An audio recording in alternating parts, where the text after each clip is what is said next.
This program contains true stories of rescues. All of the 911 calls you will hear are real.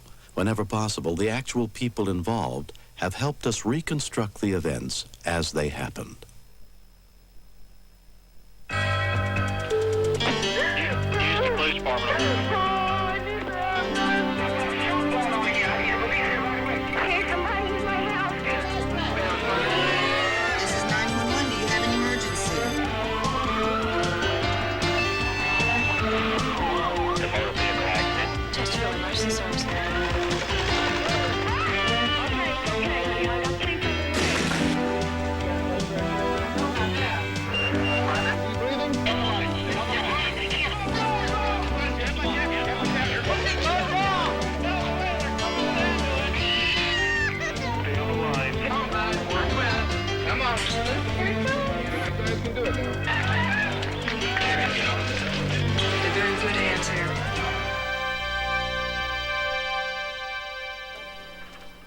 When adversity forces us to explore the limits of the human spirit, we often discover that we're capable of much more than we ever thought possible. I'm William Shatner. Tonight, true stories of hope and inspiration on Rescue 911. We begin early on the morning of May 13th, 1989, in the mountains of Central Oregon, as Jerry Seeley and Andy Van Brocklin set out to scale the face of the North Sister for the first time. The Three Cascade Mountains are a beautiful set of mountains, but they've claimed quite a few lives over the years. Experienced mountain climbers generally will not climb any of the glaciers on the North Sister during this time of the year. There's a real danger of avalanches on the mountain. They chose a route on the spur of the moment without doing research into how to climb it and how to descend it. They'd gotten in over their heads.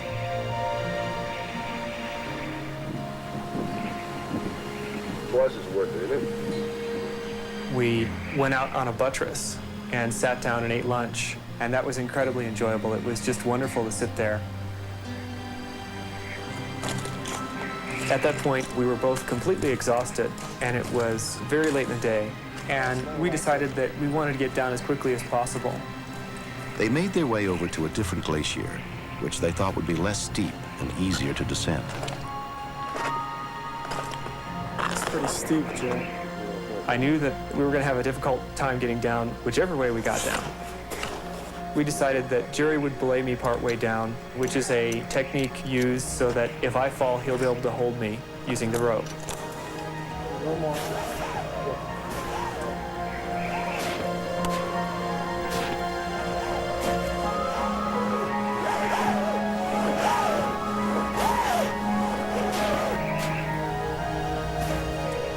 I put my ice axe in the ice as an anchor, and I prepared to belay Jerry down. However, Jerry yelled down, "I would like to glissade," which is sliding down the ice under control, using his ice axe to slow him. I'm ready.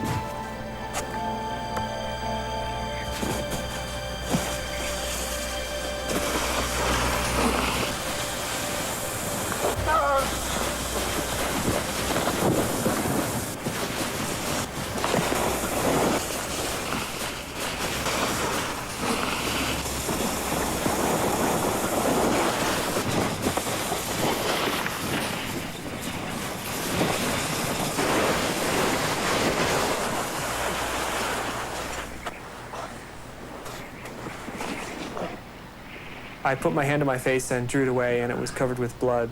And my knee kept on coming out of the joint as I tried to stand up on my left leg. We were quite a ways down the mountain, I think about 1,000 feet. I looked over at Jerry and yelled his name and didn't hear anything. He had a huge lump on his forehead, blood coming out of one of his ears and his mouth. His eyes were wide open and staring straight ahead. And I thought, he's going to die very quickly, that there's nothing I can do to save him.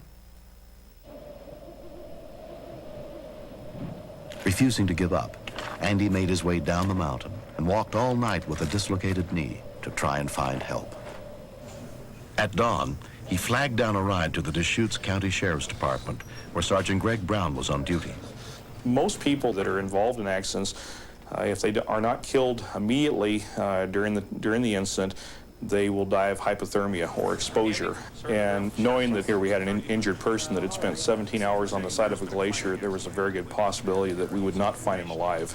Are you familiar with this area at all? No. Okay, Mr. Van Brocklen was trying to get us directions, but he was somewhat confused about the location of where his partner was.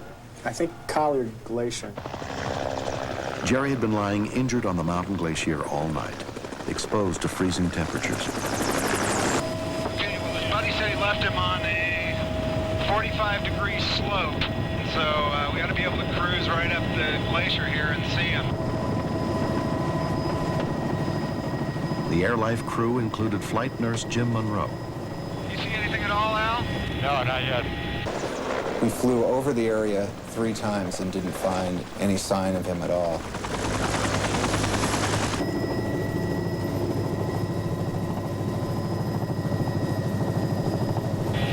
Man, we should be seeing him by now. Maybe we should go back over to the east side onto the Villard Glacier. They could have climbed up the early morning couloir and then fallen from near the top.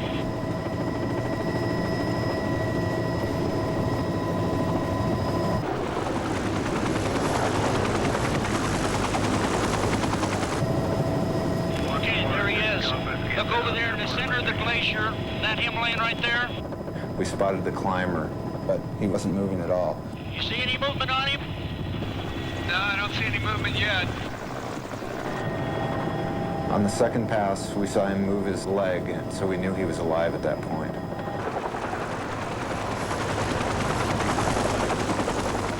When we spotted him, it was around noon, and I knew that there was no place for us to land our helicopter on the glacier except at the foot, which meant that we had to climb up 1,500 feet or so to where he was.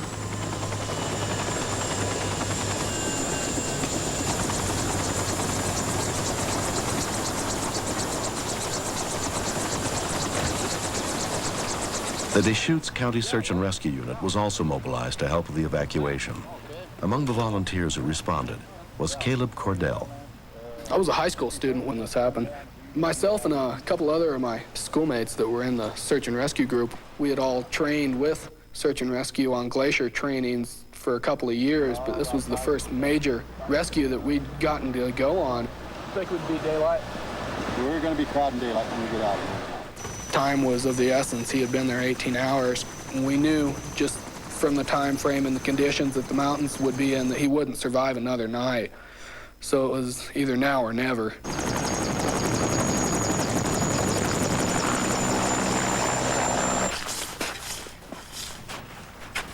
It took me about an hour and a half to get to him.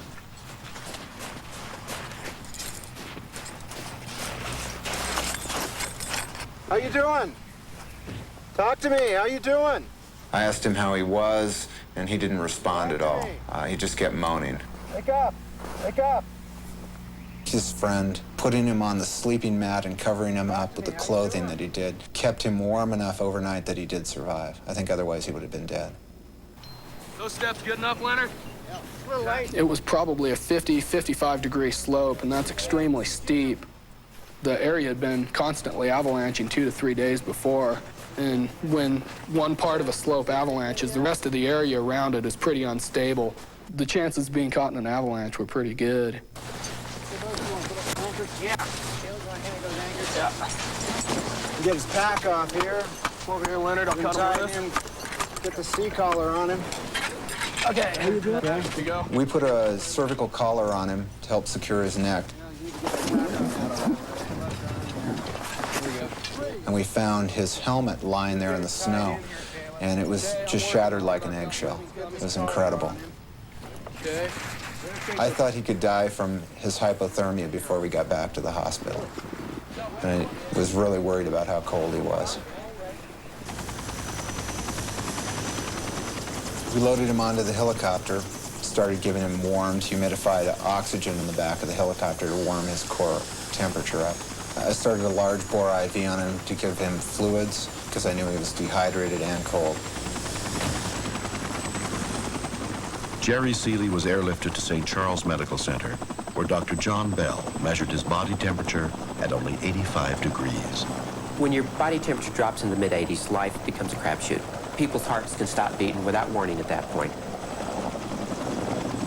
We decided that the best way to warm this person up was to warm him up externally by putting warm blankets on him and have him breathe in air that's pre-warmed to about 115 degrees. Jerry was also treated for a neck fracture and a brain contusion. The first thing I remember was waking up, recognizing that my mother was in the room, and I asked her why I felt so terrible. And she started to cry because apparently this is something they explained to me every time I woke up. It has been more than 2 years since the accident. Jerry has made a complete recovery. One of the mistakes we made was that we overestimated our experience, because I think we were both over our heads on this climb. It was harder than we expected, and we didn't get a gentle correction to our error this time. We got a severe reprimand. I think the thing that saved Jerry's life is that he had a climbing partner with him who thought quickly on his feet and did the correct things. The first thing he realized, he needed to go for help. But before he could leave for help, he took Jerry's clothes and made sure that they were zipped up tight, and he also put Jerry on top of an in-slide pad to further diminish the heat loss into the snow. I was lucky that they were able to get there as quickly as they did. And I'm lucky that they had the experience and the skills necessary to get me safely off the mountain. Given everything that went wrong, I'm clearly lucky just to be alive. Next. Knowing that she had children and that she had fired the weapon already, the thoughts that raced through my mind was, well, was that shot directed at her child? I might be lazy, but I got enough sense to keep AT&T away. They'd do anything to get us back from MCI friends and family. What's this? Free gifts? Give it up. They call all the time. Not worth it. And all their mail. File it, Barn. When AT&T talks savings, I say compared to what? Their higher prices? From now on, I screen my calls. You know who handles the mail. America, if you want Chicken Tonight simmer sauces from Ragu, please tell us. I feel like chicken tonight, like chicken tonight. 8 great flavors like chicken cacciatore. All you do is brown, simmer, and serve. So what do you say? I feel like chicken tonight. Best Foods real mayonnaise. Bring out the praise. Nothing can top it. For the one best mayonnaise. Nothing beats this taste. Bring out the best foods. America's favorite. And bring out the best. Beginning Friday, 2 nights to remember. A tale of 2 world wars, 3 extraordinary women, and the men who fought for their passion. I fell in love when I first set my eyes on you. Michael York, Courtney Cox, Mary Bostwick, Bruce Boxleitner, and an all-star cast. An unforgettable story of unforgiving hate and uncompromising love. Judith Kranz's Till We Meet Again, beginning Friday. Something's about to happen that will take your breath away. Because now, the hand that rocked The Young and the Restless is about to rock daytime television again. So don't dare take your eyes off CBS Daytime, not even for a second. A female cop used as bait to catch a serial rapist. It was the eeriest feeling. It took everything I had to just lay there and wait. Top Cops, Thursday.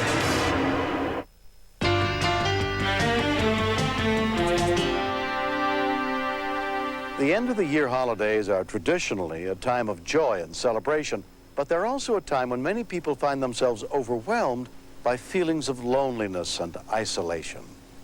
On the evening of November 15th, 1990, 911 dispatcher Deanna Wells was tragically reminded just how difficult this time of year can be.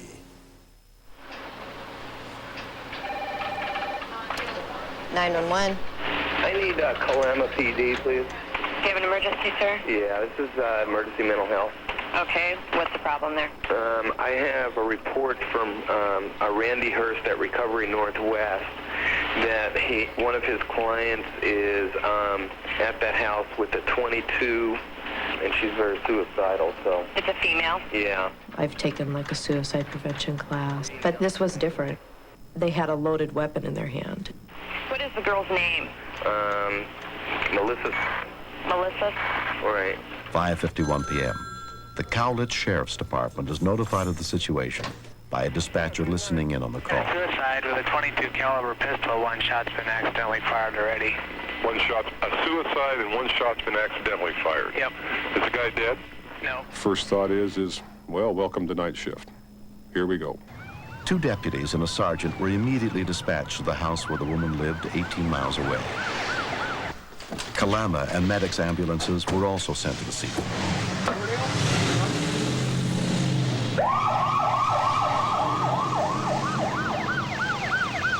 Worried that help would arrive too late, dispatcher Deanna Wells placed a call to the woman who was threatening to kill herself.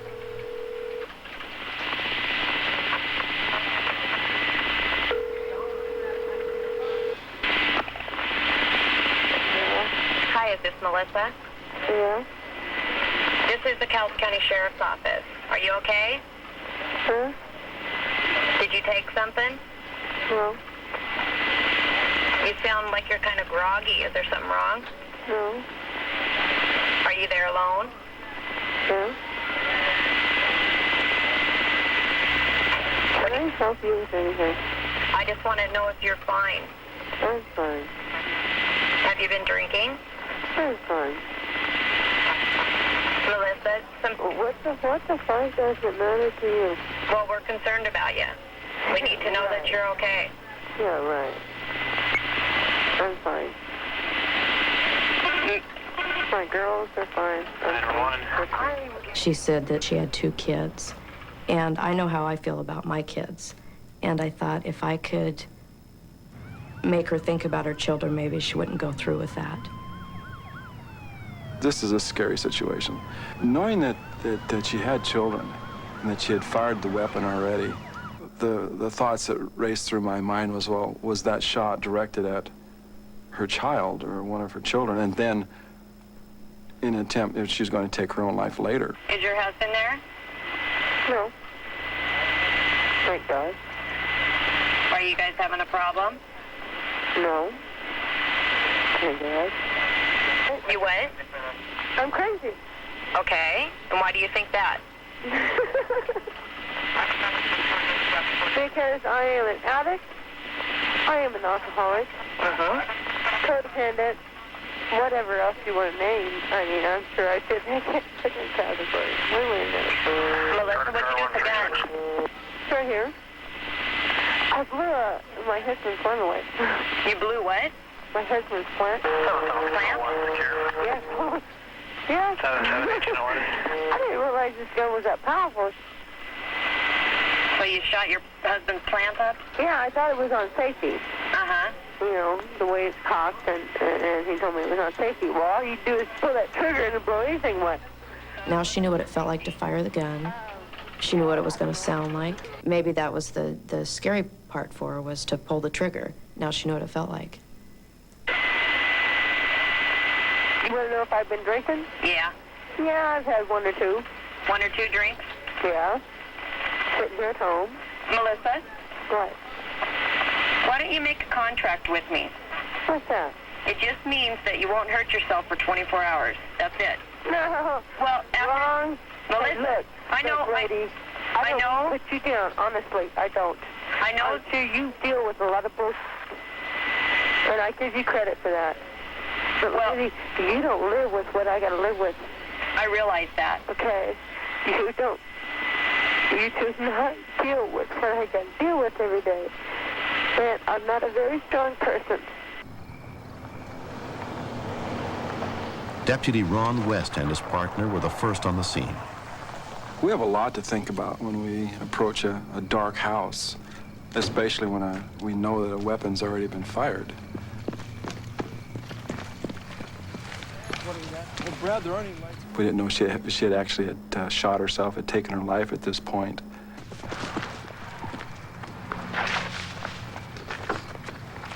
Melissa, how old are your kids? I have one that's 13 months old and one that's 6 years old. One 13 months old and one 6 years old? Yeah. Both girls? Yeah. Do they know that you've been having trouble at all? No. Where are your daughters at now? They're up the hill with my neighbors. You don't have them there with you? Hell no. Do you think you blow your brains out in front of your kids? Would you? No way. But okay. do you know what... Well, then I'm not that stupid. I may be a little crazy, but I'm not that damn stupid. Do you know how devastating that would be on your children? Oh, yeah, I can imagine. You know, they've all tried to play this on me. But don't you think it would be? No. What if they grow up blaming themselves?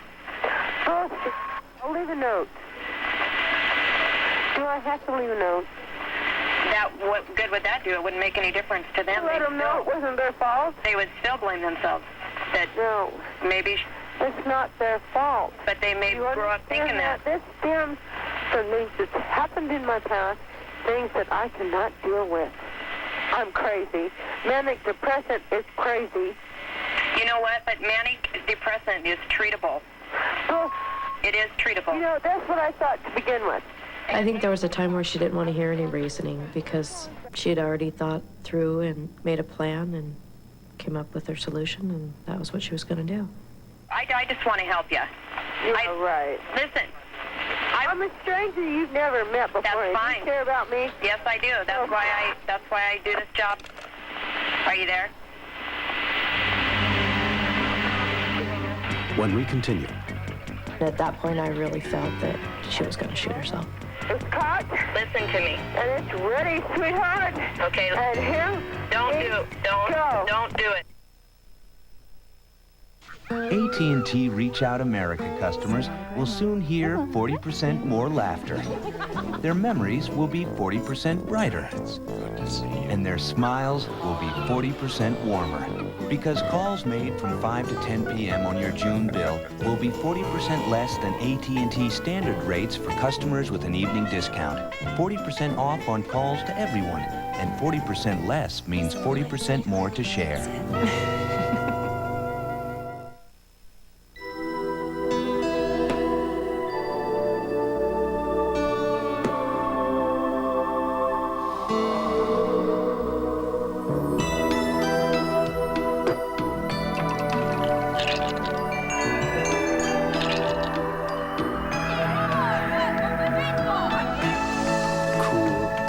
Refreshing Lipton iced tea. Share the experience.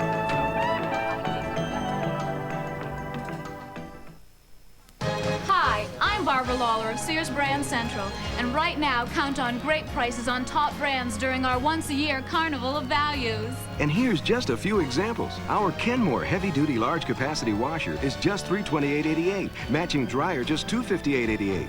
Or save $50 on this Kenmore Powermate canister vacuum with 4.3 peak horsepower. And there's much more right now. So hurry to Sears Brand Central now. The Carnival of Values ends Saturday. April 28th, 1988, a day pilot Mimi Tompkins dreamed about. No one ever expects an airline pilot to be a woman. For the veteran captain and crew aboard Flight 243. Okay, Mimi, it's your airplane. It was a day they'd never forget. The cabin roof's ripped away. Based on the heroic true story. Mayday, mayday! Connie Selica, Wayne Rogers, Anna Alicia. We're gonna make it! Miracle Landing, next Tuesday. The television event everyone's talking about. They hurt me. Why did you stop them? Next, the gripping conclusion of two women who must face their fears. And a doctor who must accept the truth. What's happening is real. They took my baby! Intruders, they are among us. Next. Is it hip-hop learning or high-class hype? Millions of teenagers watch Channel 1 every day in school, but are they getting anything out of it? We'll take a look on the CBS Evening News tomorrow.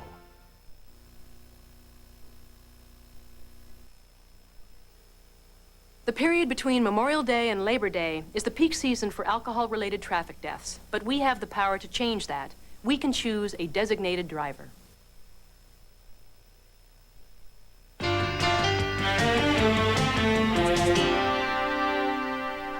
As 911 dispatcher Deanna Wells was trying to convince a woman not to follow through on her threat to commit suicide, the woman suddenly hung up. Concerned about what might have happened, Deanna immediately called her back.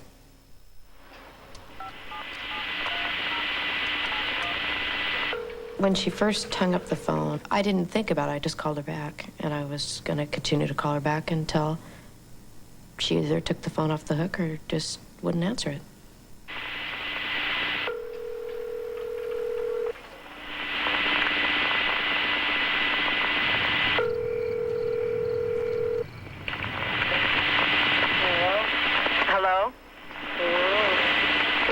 Melissa?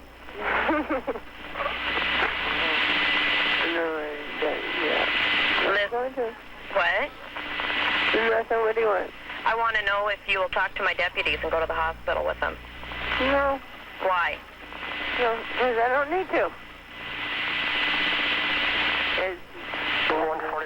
Wait till I blow my brains out, okay? Because I don't want you to. I will go. Listen to me for a minute. Listen to me for a Some minute. bitches go off real quick and they're loud, too.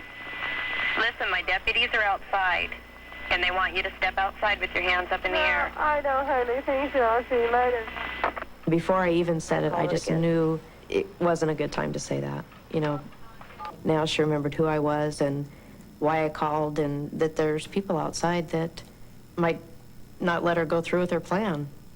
You're all set up. First responder Dave Burdage was in a medic unit down the street, waiting for the deputies to secure the scene. We didn't know what kind of gun was involved, whether it was a handgun, a rifle, because, you know, the different types of guns are going to have different effects. So all sorts of these things are racing through our minds, and we're also worried about our people's safety. As I was standing there, a light had come on in the hallway, and I could see the silhouette of this person walking around.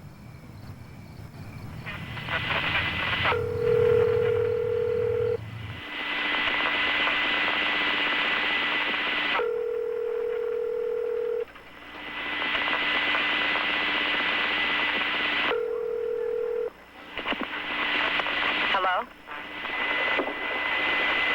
Melissa?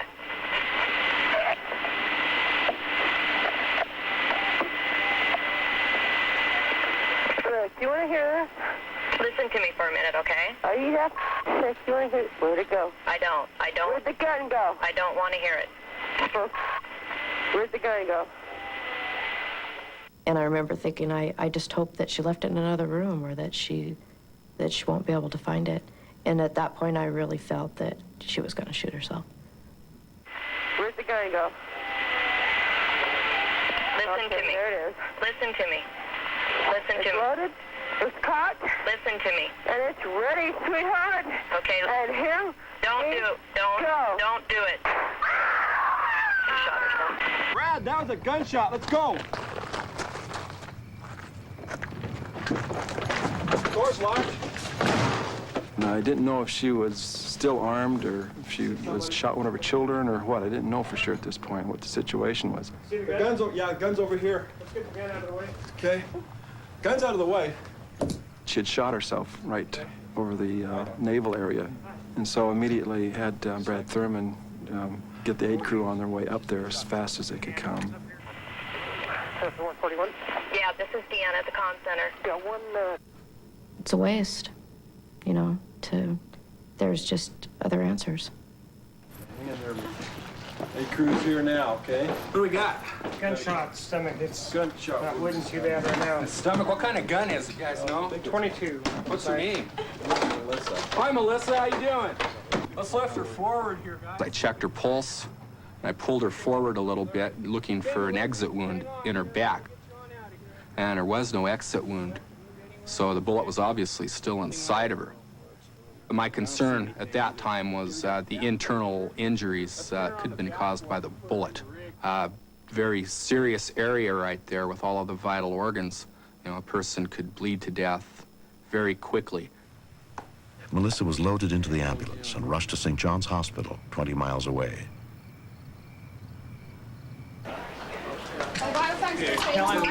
Gunshot wound, mid-abdomen. She's doing pretty well. On duty that night was emergency physician Wayne Lukey. We see quite a few attempted suicides in my job in the emergency department, but most aren't as potentially lethal as Melissa's. We need repeat vital signs as soon as we get her over. A .22 caliber gun is a relatively low velocity, low caliber gun, but at point blank range and in the abdomen, if it hits the right structures, someone could die within minutes. Melissa was rushed into surgery. A team of physicians operated on her to try to repair the damage done to her intestines and colon when she shot herself. Watch your toes.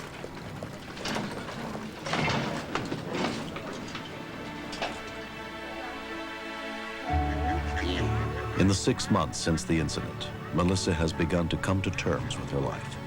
Melissa Smith is alive, and I get to enjoy my children.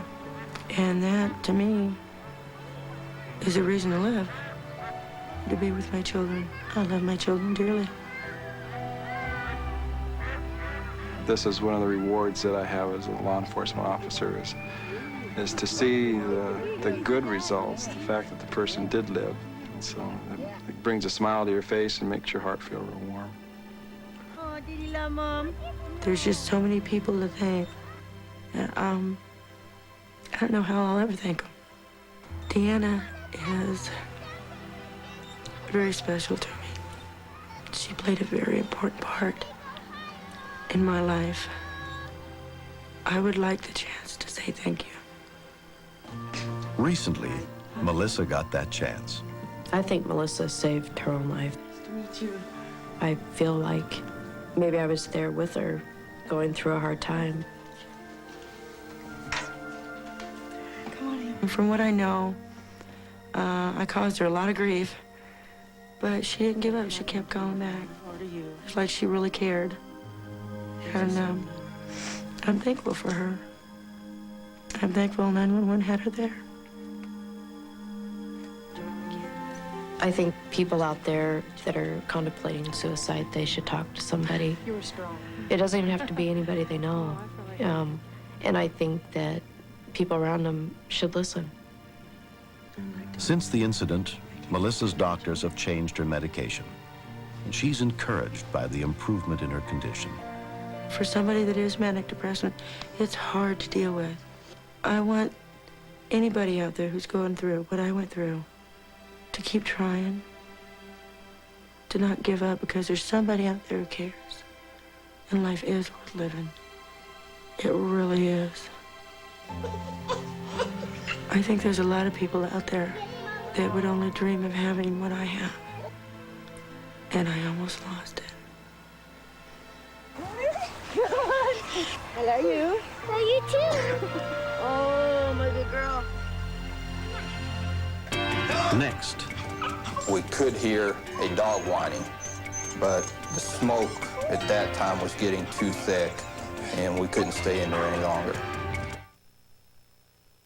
Introducing from McDonald's. Not one thing, but two, both hot and delicious. The Mushroom and Swiss Grill, scrumptious sautéed mushrooms, fresh onions and melted Swiss cheese. The Lettuce and Tomato Grill, fresh onion, crisp leafy lettuce, and a thick slice of juicy tomato. Now the best part, just 99 cents each. Introducing the new Mushroom and Swiss Grill and the Lettuce and Tomato Grill, just 99 cents each. From McDonald's today, for a limited time. Personnel, please. 7th floor. Now, when life turns up the heat, there's Degree antiperspirant. Because it's body heat activated, Degree turns on extra protection when you really need it. Degree, your body heat turns it on. Somebody put these Harvest Crisps in the wrong box. Delicious. Right, so what's a delicious cracker like that doing in a box that says low fat, no cholesterol? Beats me. I mean, if Harvest Crisps are so good for you, how come I can't stop eating them? I don't know, hon. I love them. Rescue 911 will continue. Country's brightest stars gather to celebrate the composers, the singers, the people who make country music great. Join Kenny Rogers, Barbara Mandrell, Clint Black, Emmylou Harris, Randy Travis, Tanya Tucker, Hank Williams Jr., Winona, and many more country favorites. Stay all night. The Country Music Hall of Fame 25 Wednesday. Beginning Friday, 2 nights to remember, a tale of 2 wars, 3 remarkable women, and the men who fought for their love. Judith Kranz's Till We Meet Again. This is CBS. Could it be true? I just was lifted into this thing. Could it be real? They seem to speak telepathically. Tonight on Action News, go face to face with those who say they were abducted by aliens. This is the biggest thing that's ever happened in human history. Their stories are frightening. It just hit me. Their lives have never been the same. Why me? Why not you? We'll put these horrifying stories to the test. Under hypnosis, is it real? Turn here to Channel 2 Action News, tonight at 11. Think it's time to blow this taco stand. Yeah, it's out with the old and in with the hot. The same place, same thing. No, baby, it's not. It's the all-new Del Taco. Check it out and get our famous tacos for just 29 cents. Yeah, 29-cent tacos only at Del Taco. Olé, baby. It's where you get a lot for what you got.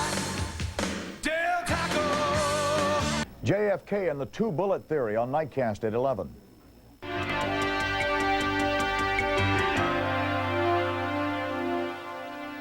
For the past 4 years, 11-year-old Heather Wheaton has waged a courageous battle against brain cancer.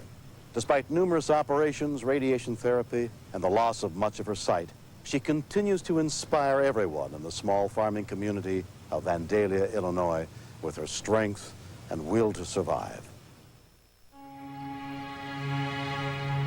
I thought if Heather had a puppy, it would give her incentive to come home from the hospital after her operation.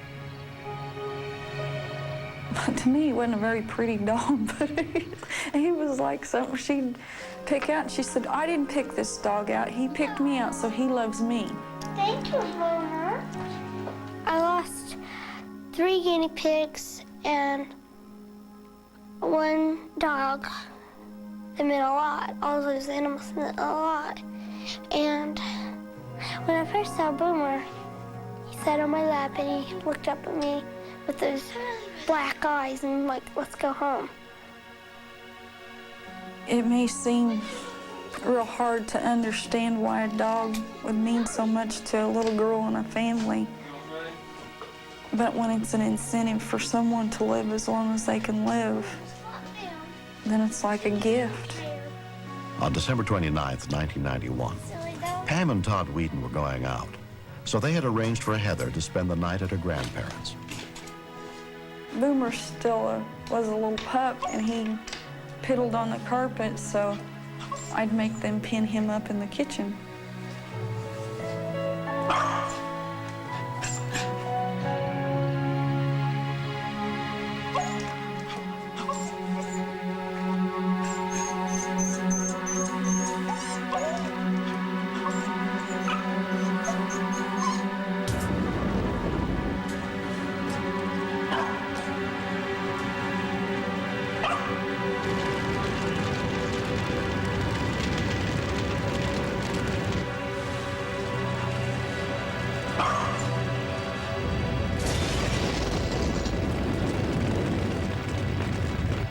At about 8:30 p.m., Vandalia police officer Sonny Banal was driving through the neighborhood. I was on routine patrol this evening when I noticed a orange flash to my right. When I backed up, I confirmed that the home was on fire. Vandalia 207, you send the fire department on St. Clair Street, house fire?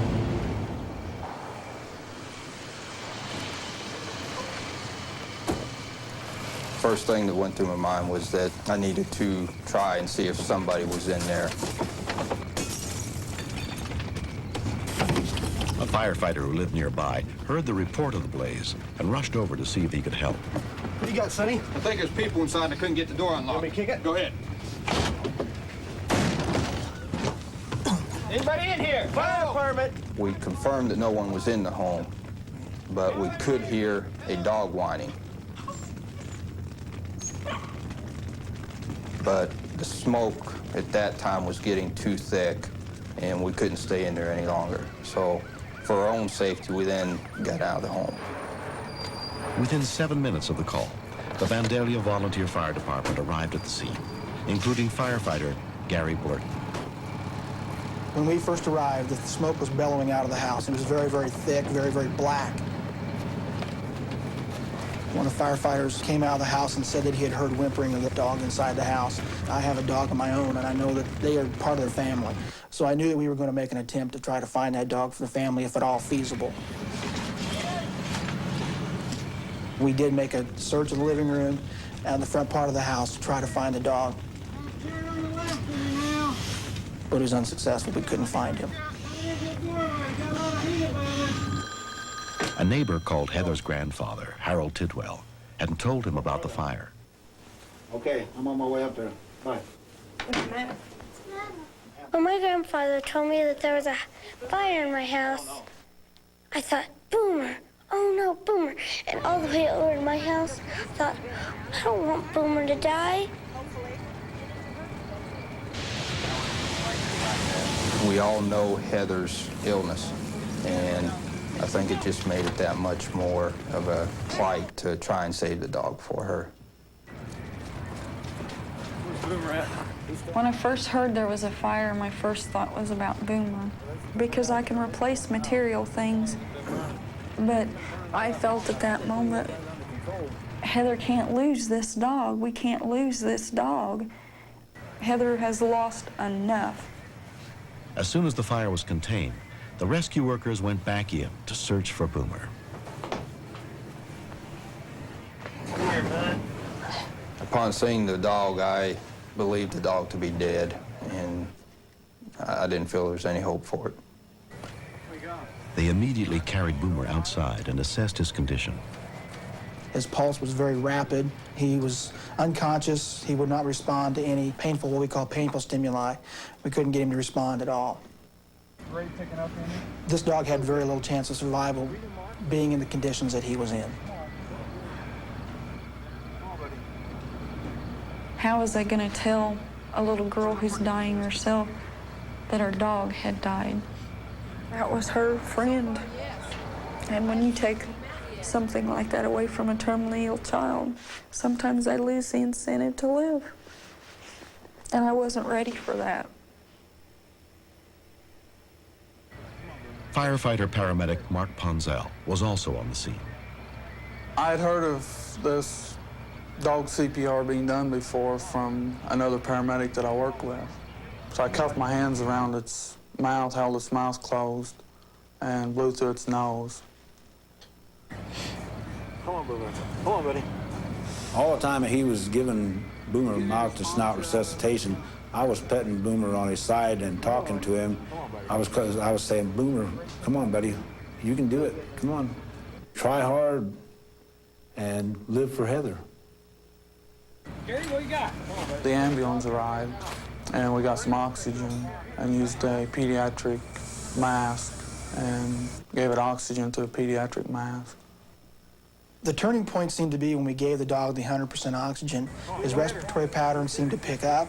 His breathing was somewhat less labored, and he also started to move around just a little bit and started to respond. Once we saw the dog was starting to come around, it did make us feel really good. It seemed we did have a chance. When I walked over to Heather, she was physically sick from her nerves worrying about Boomer. She started crying and just held on to me. Boomer was rushed to the family's veterinarian. Dr. Connie Heaton met them at the clinic. When I first saw Boomer, he was almost non-responsive. If you talked to him, he would try to look, and then he was just too tired. He would lay back down. He just showed signs that it was pretty close, it was touch and go, that if we didn't keep things going, that Boomer wouldn't be with us much longer. I stayed with Boomer by myself, treating him, watching him, seeing how the drugs were affecting. As he became more responsive and wiggling to where I couldn't hold him on the table anymore, then I knew Boomer was going to be okay. Boomer was treated for smoke inhalation at the animal hospital. 3 days later, 11-year-old Heather was finally reunited with her puppy. He was like, hi, Mommy. Because I act like he's my son. And I was like, yay, Boomer, you made it. And he licked me again. He's always licking me. Either that or biting me. Mr. Boomer! Mr. Star! When Boomer come home, it was just like sunshine was all around her. It was like she's just all aglow and her big old smile and stuff. Recently, Heather got a chance to meet the rescuers who saved Boomer's life. I'm Gary. I'm Mark. I'm Sonny.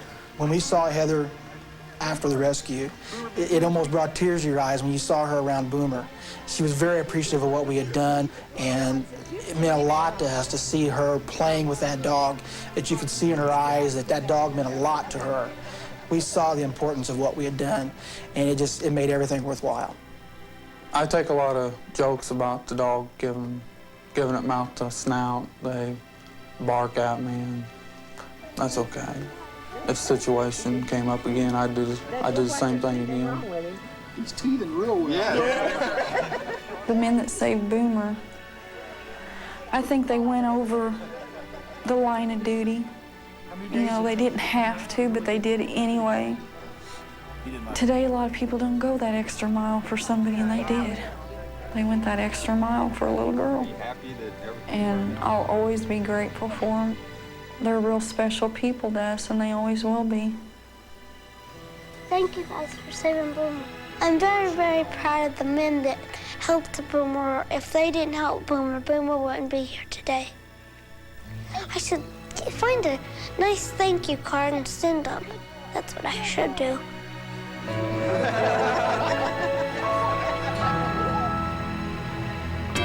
Next. Nothing is more frightening than not being able to breathe. If you're not breathing, you're dying.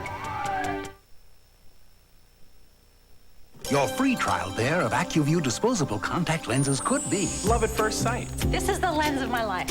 The comfort is irresistible. I love the fact that I don't have to clean them. And now Johnson & Johnson announces a lens back guarantee. Try AccuView for 90 days. If they're not the most comfortable lenses you've worn, we'll replace your current lenses free. It's better than love at first sight because it's guaranteed to last. Take me, I'm yours. Ask your eye care professional if AccuView or SureView is right for you. Hey, I'm thirsty. Let's drink here. Diet Dr. Pepper tastes more like regular Dr. Pepper. When you want one, there's no stopping the taste. Usually. For fun around here, me and the boys like to do something a little bit crazy. Put 2 kinds of cheese on the cheeseburger. For a wild new taste, head to the store for 2 kinds of cheese and lean ground beef. Cheddar and Munster. Crazy! What are you doing? Pouring on A1. Before? Don't you do that after? Yeah, but today I'm doing it before instead of after. It looks different doing it before. Think it'll taste different after? Because before, you did it after. Try it. Whoa, before you eat it all. Oh, after you. A1, it's how steak is done. Wednesday, country's biggest and brightest superstars gather in Nashville to celebrate the composers, the singers, all the people who make country music great. Join Kenny Rogers, Barbara Mandrell, Clint Black, Emmylou Harris, Randy Travis, Tanya Tucker, Hank Williams Jr., Winona, and many more. It'll be an evening of incredible dancing, unforgettable music, and exciting country entertainment. Stay all night. The 25th anniversary of the Country Music Hall of Fame, Wednesday. The television event everyone's talking about. They hurt me. Why didn't you stop them? Next, the gripping conclusion of 2 women who must face their fears. And the doctor who must accept the truth. What's happening is real. They took my baby! Intruders, they are among us. Next. A young boy, a hot air balloon, 2,000 feet in the sky, alone. The only thing to do now is just to wait till he crashed. A heart-stopping rescue 911 Friday.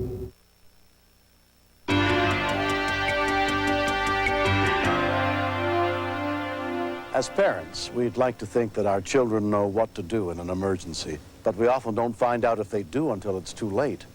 On the night of February 8th, 1991 in Downey, California, 13-year-old Kenny Castillo was put to just such a test. We were at the door waving goodbye because my dad had to go to Costa Rica. When he left, we came in the kitchen. ¿Qué quieres, Pamela? I got some crackers and got some ketchup and mustard and mixed it together. It was like a dip for the crackers. Come on, guys. Let's go watch some TV. While his parents went to the airport, Kenny was left to babysit his sister, Jacqueline, and their 5-year-old cousin from Costa Rica, Pamela. Grandma wanted some cereal. And then after that, they showed the commercial on cornflakes, and she started talking. She would start saying that was the cereal she was eating. Ese parece a su hermano. ¿Qué le pasó? No juegue. We just kept going, okay, you could stop with the jokes. Next time we knew it, she couldn't talk. And she couldn't breathe anymore. Fire department. My cousin's choking. What's your address? 1327 Avenue. Is this a house or an apartment? It's an emergency. Listen to me. Is this a house or an apartment? It's a house. Okay, someone's on the way. Stop, she's really choking. Okay, is there an adult there? Huh? Is there a adult there? It's only me, my brother, and my baby cousin. Okay, let me talk to your brother then. Hey, wait. Yeah. Hello? Hey. Yeah? Okay, listen to me. How old is the guy that's choking? It's a girl, she's 5. 5? 911 dispatcher Lee Lindquist knew he would need Kenny's help to try and save the little girl's life. First thing, you have to really calm them down. If you can, try and ask them their name, because you have to remember, they're hysterical. Someone there is really sick, possibly dying. Among the firefighters who responded was Captain Forrest Darling. Nothing is more frightening than not being able to breathe. If you're not breathing, you're dying. That's a very, very fine line. You're talking about 4 to 6 minutes maximum. Yeah, she's swallowing some cornflakes and she can't breathe. Okay. Listen to me. I want you to do this real carefully now, okay? You walk up behind her so her back is against your... Wait, where do I go? Go get her right now. Bring her to you. Okay, she's right here. Okay, have her back against your chest. You understand? Yeah? Okay, put your arms around her waist. Okay. Okay. You feel her ribs right up there? Yeah. Okay, where it comes together? Yeah. Okay, go down a fist length to go down. All right? Yeah. Okay, now squeeze, push in real hard. Okay. With both hands. Try and force it out. Do it real quick. Oh, sorry. What's that? It's all something. Okay, now. Okay, did you do it? Yeah. Wait, let me tell her if she could breathe. She can. She can't breathe. And I kept doing it, but nothing happened. I was really scared. I thought she was gonna die. Do it twice again, real quick. Did you do it? Yeah. Okay, what's happening? Nothing. She says she's still choking. Okay. Man, how long does the police take or whatever's coming? The police are coming. Can you make sure somebody's got the door open? Yeah, Jackie, go out. He almost started to cry, but then he said, "I'm not gonna cry. I'm a man. I shouldn't cry." Okay, well, people on the way. I'm gonna stay on the line with you until they get there. Okay? Okay, Jackie, okay. open the door. Okay, well, keep doing it. All right? I did it another, like 3 more times, about 3 or 4 more times, and then she started crying and calling her mom. She's getting better. She's getting better now? She can breathe now. She can breathe? Yeah. Okay. See if she can talk. See if you can talk to her. So I just calmed them down and told them everything was okay. And by that time, the police showed up. Tell me what's going on here. Rescue workers at the scene questioned Kenny about what had happened. Kenny explained to us that he had performed the Heimlich procedure a number of times and finally did break loose the object that had lodged in her throat. This young man did an exemplary job in being able to take care of a situation that was critical. 5-year-old Pamela was examined at the hospital and released the same evening. Without the work of dispatcher Lindquist and Kenny, she would not have survived. I think it's time we started promoting the good things that are done every day in this society. And these 2 gentlemen, they were given life back. They weren't taking it away, they were given one back. There's too many of them being taken away today. These people needed to be recognized. Kenny was recently invited to join a youth leadership group run by his new friend, Lee Lindquist. He was scared, and he knew something needed to be done. So he handled it really well. I'm real proud of him. I'm real proud of him. I had no idea that Kenny knew how to do something like that. It just made me feel so good. I'm very proud of him.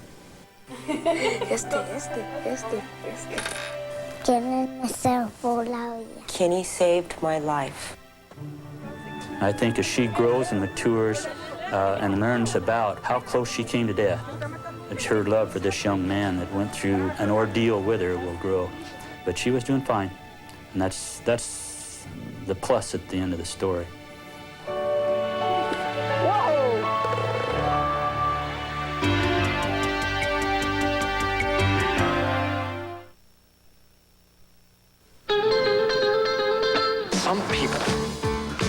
line. Crisp, clean Dentine. We'll take care of your breath. The rest is up to you. Hi. Hi. Didn't I see you here yesterday? Trouble with heartburn? Well, you could change your lifestyle. Or better still, reach for Rolaids. It works fast to bring 100% relief to millions. So maybe you can't change your life, but you can get relief. Rolaids spells relief.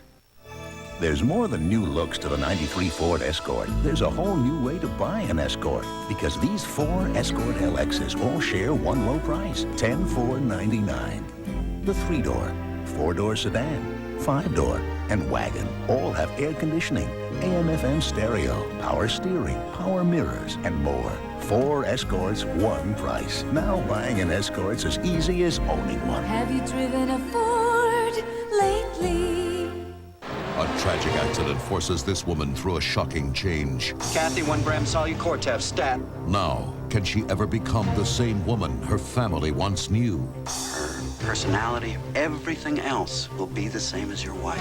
We're strangers emotionally, physically, every which way. Just who has she become? You'll be her only link with her former self. And why can't she reveal her frightening past? I'm not your Mary Frances. I am Julia North. Mayor Winningham, Who is Julia? Sunday.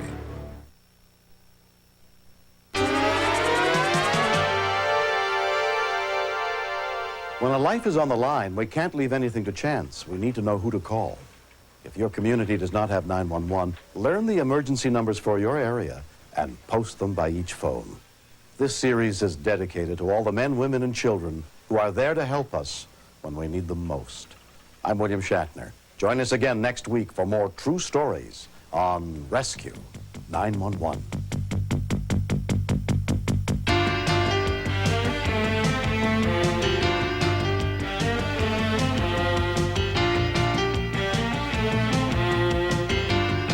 There's more real-life drama headed your way on Friday with a special episode of Rescue 911.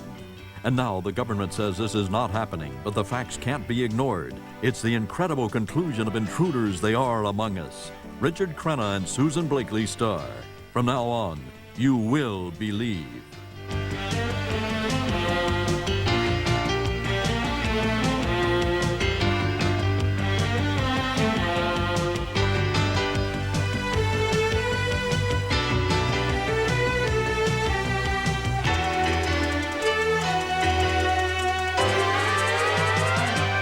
To purchase a video cassette of this program, call 1-800-848-3256.